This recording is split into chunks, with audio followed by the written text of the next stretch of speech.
Hey guys, it's Kira and welcome to another weekly vlog. The sun is shining today and I have had the most productive morning of my life. I've cleaned the house from top to bottom, kitchen, bathroom, hoovered, all of that good stuff, so the house is spick and span. I've been to the gym, I've done the weekly food shop, and I've edited a video, got it uploaded and created a thumbnail. So I'm feeling at the top of my game. I'm so on the ball today and I'm just feeling very energized and ready to take on the weekend, which I love. Not gonna lie, I'm feeling so relieved to be feeling this way today because the last couple of weeks I think have really knocked it out of me and I have just been feeling in what I'm gonna describe as like a bit of a creative drought. I have just felt so depleted in terms of energy, and I think that has been a combination of two things. The first one is the natural feeling of going back to work after Christmas and really having a rude awakening, because it's kind of wild how quickly you can get out of the routine of working just from having like 2 weeks off for Christmas. But it happens every year, and every year in January the work week just feels so immense and really draining. So that is the first one, and I know that that will absolutely pass because you just get back into the routine of it and before long you're fine, but those first couple of weeks, they're tough. And then the second thing that has really like drained my creativity like nothing else was a bad book. A book that I started last week, started a reading vlog for in fact, and then that reading vlog and my creativity and energy just flopped massively after the first 50 pages of the book. So I enjoyed the start of the novel, and then after that I just had a massive nosedive and I hated it, and I haven't been able to finish the book yet because it has just been such a struggle and I just really didn't like it. And personally, while it can be interesting to critique books, I don't love reading a book that I dislike, and I can't bring myself to go through the full reading experience just for the sake of coming up with a clever critique, because for me, I read because I want to love books, and so when there's a book that is really just not doing it for me, I find it so difficult to read it and also to talk about it, because I feel like it's just a bit boring to talk about not liking a book, or at least that's how I felt. So last week was like a real dip in my creativity levels, but this weekend I'm feeling really revitalized and ready to get back to reading, which I'm very happy about. Now I will talk to you about the book that I didn't like, just so that you're aware of it and you kind of like hear a few of my thoughts. But before we do, I thought one way that I wanted to kind of like bring a bit of pizzazz back to my weekend, and actually to these vlogs in general, is here's the tea. Now, of course, we all know I do a tea advent calendar in December and I taste a tea every single day and I love it. And both last year and this year I said I'm definitely going to continue this after Vlogmas and keep trying different teas, and then inevitably I just don't. But I've decided no, I'm doing it. I'm going to do Here's the Tea, and we're going to go on a tea tasting journey together. So I'm going to try and find a different tea that's something different to what I would normally have in every single vlog and do a taste test of it, because there's a whole world of teas out there, so let's try them together. So today I went for one that has been in my cupboard for ages but I haven't tried, I don't think, or at least I don't recall having ever tried it, and that is this Pucker 3 Cinnamon Organic Tea. It says it is a sweet embrace of Indian, Indonesian and Vietnamese cinnamon. I am a huge lover of cinnamon. If something has cinnamon in it, I'm almost guaranteed to love it, because it is just like the flavour of a hug, I feel like, is what cinnamon is. It is just so comforting, so warming, at the same time as being spicy. It's also sweet and mellow, and I love it. So without further ado, let's try cinnamon tea.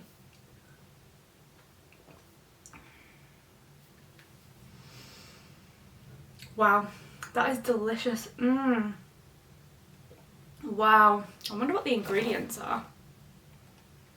Vietnamese cinnamon bark, Indonesian cinnamon bark, licorice roots and Indian cinnamon bark. So it's a very, very like, what's the word there, like basic ingredients. Like there's nothing like fancy, there's no wild flavours in there. It just is what it says on the packet, and it is really, really tasty. Now I don't know too much about the logistics of cinnamon and like what the different types mean, but what I'm getting here is like a very like full flavour where you have kind of like the more earthy elements, and then you have like a slightly later note of like really, really sweet cinnamon, and I really like that, and I wonder if that's why they used a blend of the three, because it just makes such a delightful cinnamon flavour. I also realised I'm a little bit coordinated with my cardigan, my mug and my cinnamon tea box, so love that for us. Okay, that's tea. I hope you've enjoyed, and if you have any recommendations of teas that you think I should try, then hit me up, whether that's brands or specific flavours, because I'm ready for it. This is 2022 is the year of tea. Let's make it happen. So there we have it, there's tea. Next onto the book that I didn't like, and that book was The People in the Trees by Hanya Yanagihara, which I was so disappointed not to like. I've made it to page 156 and this book has just over 300 pages, so I was about halfway through and I feel like I gave it a really good go. The first 50 pages I found really engaging, and after that it just became really, really dull. Now the reason for this is because of the way that it is written, and obviously that's kind of like a basic critique, but I'll get into it in just a second. So the premise of this novel is essentially that we have a doctor who goes off to a Micronesian island in the Pacific, and he finds there that the people on this island have discovered a like secret of immortality. So he takes this back to the Western world, claims the like discovery of it essentially, and gets all of these prizes. I think he gets a Nobel Peace Prize and things like that, and so he gets a lot of like recognition for this and becomes a very, very well respected doctor. But the book starts with us knowing that he has been arrested many, many years in the future for something that he's found guilty of, and that obviously causes a major shift in his public perception. So I won't go too far into the details in case anyone does want to read it, but essentially you have this knowledge that he's like an incredible doctor who finds something amazing, but also that he's done something quite bad. And the book is written from the perspective of someone who is like basically a major fan of this doctor, and he is putting together his memoir essentially. So it's kind of written in like almost a textbooky way. There's like a memoir-y vibe where it's like someone recounting their life story, but then there's also a lot of medical jargon thrown in the book, which I think reads very, very tediously for someone who isn't a part of the medical field, and there's a lot more detail than I think is really necessary in terms of like medical knowledge. And then also there are lots and lots of footnotes where there's like something that's said and written by the doctor, and then the guy who's his like super fan is like adding extra different notes to it. So a lot of the pages are kind of split in half, so you have basically like a whole load of footnotes at the bottom. I'll see if I can find you a good example. This page is one, so you have like the text here and then the footnotes there, and I feel like that becomes very tedious, or at least it did for me, because you're constantly having to go between the actual main body of the text and then the footnotes, and I feel like it just ruins the flow, and it just felt like that was a bit of an overused mechanism in the novel. So I didn't love it, in fact I hated it, so that's where we're at. But I was disappointed not to like it because I really do like A Little Life so much. I think that was an incredible novel, and of course Hanya Yanagihara has just had her new book, To Paradise, come out this week, and I was very excited to read that one as well, so I'm a little bit more nervous about that one now. But either way, I gave it a good shot and it wasn't for me, and that is okay. But moving on to books that I am going to read, or rather a book that I'm going to try and read this weekend. I was racking my brain to try and think of what book I was definitely going to love, because I didn't want a repeat of The People in the Trees. And I've noticed a pattern recently of a particular type of thriller that I'm really drawn to. The first time that I realised this was because I was filming my 2021 favourites video, and in there I talked about And Then There Were None by Agatha Christie, which is a murder mystery set on a remote island. My first book of 2022 was Reckless Girls, which is also a thriller set on a remote island, and then I realised I'm also a huge fan of Lucy Foley's books, which again are very remote thrillers, one of which is set on an island. So clearly I'm a lover of an island thriller, cliche as it may be. I just think it works so well. So I've decided that the book that I'm going to try and read this weekend is Castaways, which is, surprise surprise, a thriller set on an island. So I'm hoping, given my track record with books of this genre, I'm really going to like it, and yeah, I can't wait. I feel like it's just going to be fast-paced, gripping, unputdownable. Those are all the things I'm hoping for, and I know that my friend Jess, who I actually bought this book at the same time as, read it almost immediately after we bought it over summer and said that it was incredible, so I'm hoping that I'm also going to find the same thing with it. So there we go. Quite a long intro into a vlog, but I had a lot to say. I suppose that's what you get for cancelling a vlog last week, and then I have a lot to catch you up on. So there we are. It is Friday, and I'm ready to take on the weekend and hopefully do a lot of reading. But before I do, I'm going to finish my cup of tea and I think head out for a walk because it is a beautiful day and I'd like to make the most of that.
Good morning guys, so it is now Saturday. My Friday absolutely disappeared, but every single week when I get my 3-day weekend I just feel so grateful because it literally has made such a difference to my life, because I spend my Friday very busy and very productive, cleaning the house, obviously like I said yesterday, editing videos and just basically getting on top of all of my life admin. And then once Friday is over, I then have 2 full proper weekend days that I can use to just relax, see friends, visit family, all of those kinds of lovely things, without also having to fit in the food shop and the house clean and all of that kind of stuff. So it makes such a difference.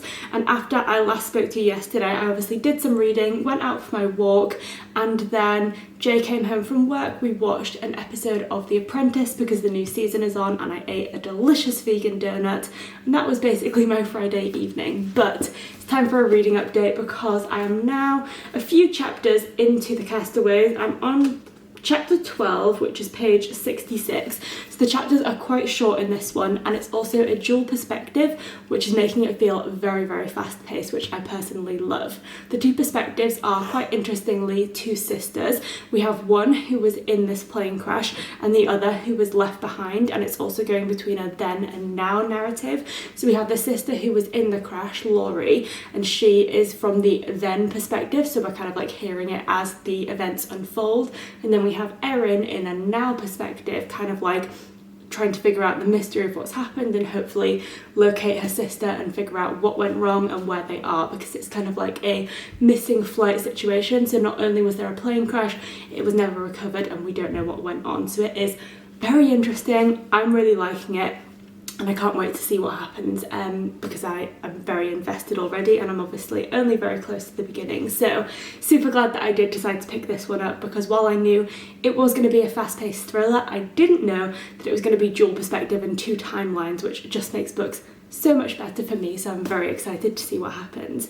In terms of my plans today, I'm actually heading out to spend the day with my mum and my sister. So we're going to head over there and go out, I'm assuming, for coffee and some food and just have a lovely day. My mum has also said that she's going to take me somewhere where there is deer, which I'm very excited about, because who doesn't want to see some lovely wild deer? That would be so nice. So those are my plans for this morning, and then when I get back later on, it will just be a cozy Saturday evening. I'm sure we'll probably watching some TV and hopefully getting lots of reading done.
Oh my god. It was obviously the aim of the day, but today was such a wonderful day for seeing wildlife. It was honestly incredible.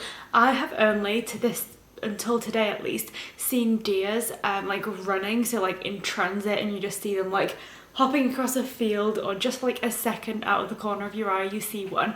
But I've never seen one like up close or for a prolonged period of time. But my mum has a friend near where she lives who has some deer that actually like come into their garden and will like stop and get food from them and things like that. So when we arrived, they were like quite far up the garden. As you kind of saw, I was looking at them from within the car, and there were some bird feeders in the front of my view, and then the deer were like further up the field, and it was so exciting. At first I could only see one, and then a little bit later I saw another one further in the background, and honestly it was so cool because I got out of the car and I obviously didn't go very close because they are quite a nervous animal, but I just stopped and looked at it, and it looked at me, and then it just carried on doing what it was doing, and it was so exciting. So I would have been happy just with that, but then we ended up going on a little walk near the house just a little bit later, and we ended up seeing 4 deer all together. And again, we didn't get super close to them, but we stayed and they could see us and we could see them, and then they were just running around, and it was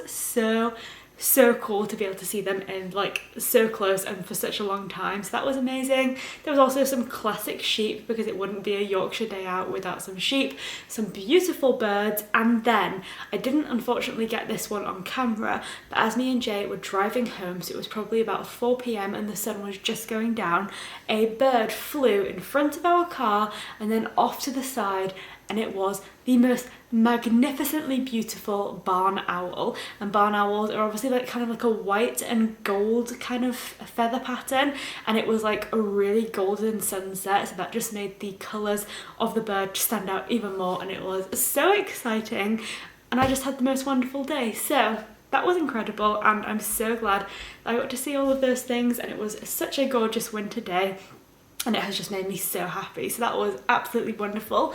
Now that I'm home, I think me and Jay are about to go and make some dinner. We're going to make nachos tonight, which I'm very excited about. We're going to watch a couple of episodes of Cheer because we are hooked and cannot stop watching, and then I'm planning to do some reading of The Castaways. I am also, I should mention, in the middle of reading Northanger Abbey by Jane Austen, but that is obviously going to be in its own Austen vlog, so that's why I've not been talking about that here.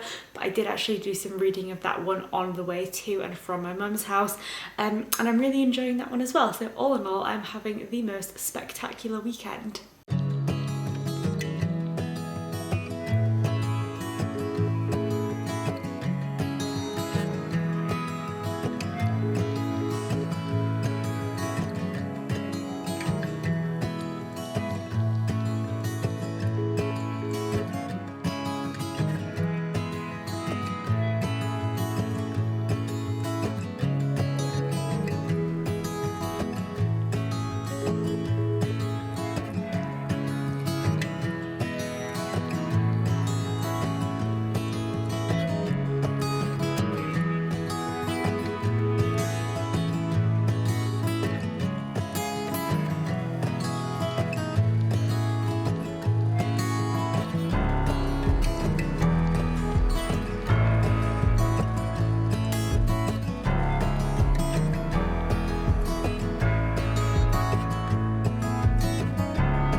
Good morning guys, it is now Sunday and I'm very happy to say that this morning I finished off my read of Northanger Abbey by Jane Austen, which I'm very happy about. Firstly, because I really enjoyed it, so it was a great reading experience. Secondly, because Northanger Abbey had to take reading priority this weekend because the live show is literally tonight, the fact that I have left it to the very last minute means I needed to prioritise reading that.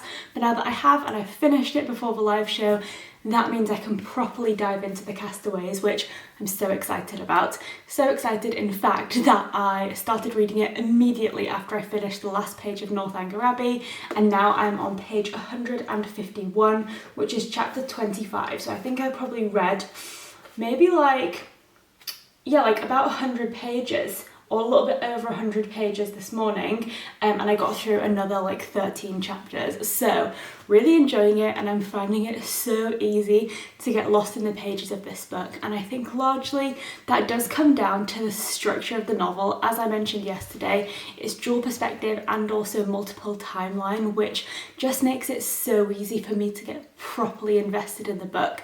And I think that's because I'm such an easily distractible person, and I have a really bad attention span. I always have, and I always have found it so easy to get distracted by things, and that is why I find it really hard to watch films and things like that, where you have to really be invested and focus on one story for a prolonged period of time.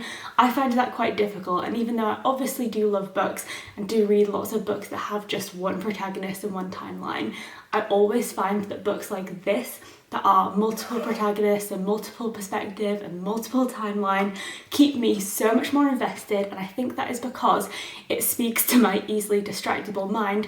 By switching things up all of the time, you're only focused on one bit of the story at any given time for 5-10 pages max, and then you're on to something else, and then of course you go back to each bit in its turn. But the fact that you're not on one bit of the story for too long just makes it so much easier for me to stay focused. And I don't know if anyone else who also struggles with their attention span can relate to that in terms of dual perspective narratives, but for me, I just find books like this I can dive into and focus for much longer without reaching for my phone or doing something else in between chapters, and that is really nice to have that feeling of being able to just get lost in a book completely. So that is definitely one thing that is great about this book.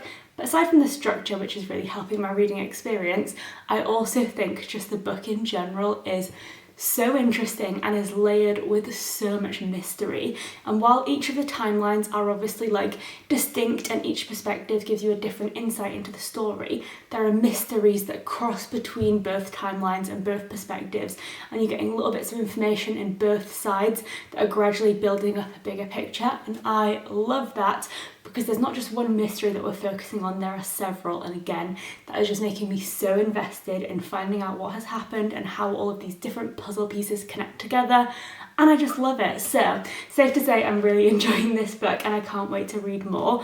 But this morning I'm actually heading out for breakfast, or probably going to be lunch by the time we actually get there, but I'm going out for coffee and food with Em and Sarah, and then Sarah is coming back to mine later because she is part of the Northanger Abbey live show. We're going to watch Call the Midwife, I think, this evening as well, so I've actually got quite a busy afternoon coming up ahead of me, but I'm going to try and get a few pages in here and there when I can, and I will catch up with you later. But first things first, I'm on the lookout for vegan pancakes.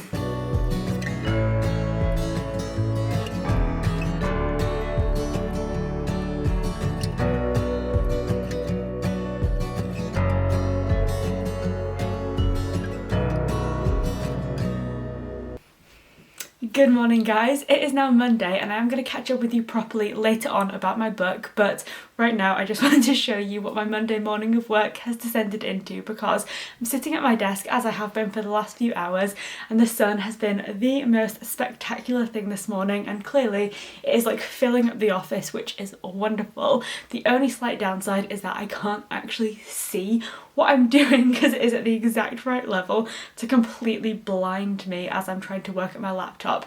But I don't want to close the blinds because I don't want to miss out on this beautiful sunshine. So compromise is sunglasses at my desk or working away, probably looking very weird when I go on any of my Teams meetings, but still I'm here for it because it is currently the middle of January, but right now I'm feeling July vibes and I love it.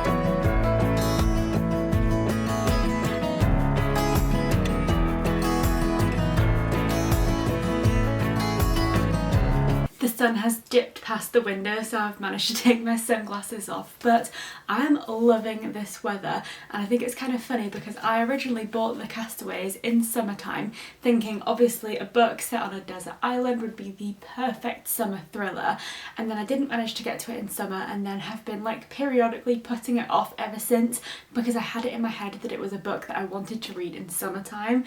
But now I'm reading it in January and I feel like it is the middle of summer. Not when you go outside, because then the actual fact of how freezing cold it is hits you like a slap in the face. But when you're just sitting inside and obviously the radiators are on so the house is warm, you can see blue skies outside, sunshine, and I even had my sunglasses on this morning, it genuinely feels like summer. And I just think it's so funny how things work out that way. And I bought it as a book to read as a summer thriller, and the weather is turning up for me and really making the vibes of this book feel all the more like I guess like encompassing. It feels like I'm being like pulled into the world of the book just that little bit more because it feels like I'm in that kind of setting, just because the weather just feels so perfectly matched with the book, which I'm loving. Don't have a huge amount more to say, but I did just do a little bit of lunchtime reading and I'm now almost 200 pages into this book and still loving it. The mysteries just keep on building, and also, like, as well as mystery, just the inevitable tension that happens when you have a group of people that wouldn't otherwise have been in like a friendship group together or spent any elongated times together. So obviously like a bunch of passengers on a plane suddenly being forced into this tight-knit community where they are like responsible for each other's safety. That just like inevitably leads to this like intensity and this building of tension, and little things start to annoy people just a little bit more each day, and it just feels like we're sort of like heading towards something that's probably going to be like quite dramatic and explosive, which I'm very much excited about. I'm just about to head back for my afternoon of work, and by head back I literally mean turn towards my desk and get back on my laptop. But I'm going to be doing my afternoon of work, and then this evening Jay is actually working tonight, so I'm going to be at home on my own, watch a little bit of TV, eat some dinner, and then I'm hoping to get a lot of this book read this evening.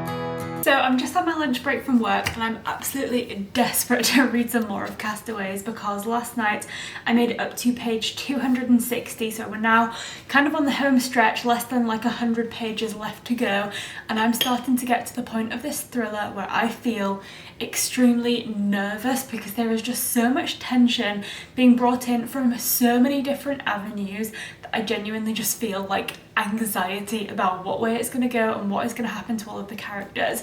In particular, there is a baby on the island, and that baby is just making me feel so scared because he's just so innocent and literally can't do anything to save himself because he's like 4 months old and you just don't know what's going to happen, and I just feel a lot of intense nerves. So while I'm very excited to do some reading now on my lunch break, I'm also calming myself down, kind of like balancing things out by making some banana bread. So I've just mashed up some bananas and I'm just going to make myself a quick, well, there's only so quick that banana bread can be because it always takes ages in the oven, but I'm starting to make it now so then I can pull it out of the oven later on this afternoon. But I kind of feel like the banana bread gives me those calming vibes, and this book like massively increases my heart rate, so between the two I hopefully should be somewhere in the range of normality. So let's bake bread and read a book.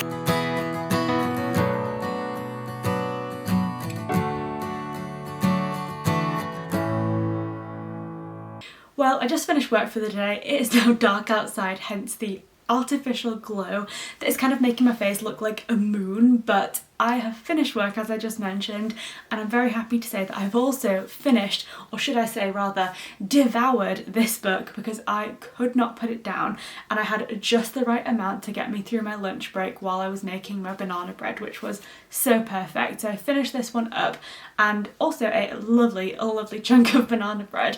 It wasn't my best banana bread, I'm not gonna lie to you, and I think that was because first of all I literally whipped those ingredients together in a matter of about 5 minutes because I wanted it to cook while I was on my lunch break and I didn't have that much time free, and also I did a bit of an experiment with mixing together types of flour. So I used self-raising, which is what I would normally use for banana bread, and I also used coconut flour, which tastes nice, but it behaves very strangely. It's almost like a sponge, and it soaks up every single bit of moisture in a recipe that it can possibly get its hands on. So the end texture of the banana bread batter was a lot more like a cookie dough than a pourable batter, and no matter how much liquid I added in, it just didn't seem to want to get any more liquidy because that coconut flour just sucks it all back up. So looked a little bit odd, and the texture at the end didn't rise as much as I'd hoped because I think the coconut flour is just a bit denser, but despite those textural difficulties and how quickly I made it,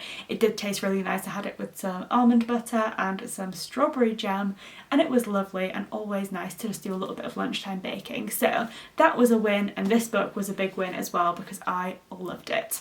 As I've been saying throughout the entire reading experience, it was so gripping, but I think the case with every single mystery or thriller is that that level of grippingness just increases and increases and increases as you get towards the end of the book, to the point where you literally feel paralysed with tension, or at least that's how I felt reading this book, because there was just so much going on and it really did just build up and accumulate into this really tense scenario.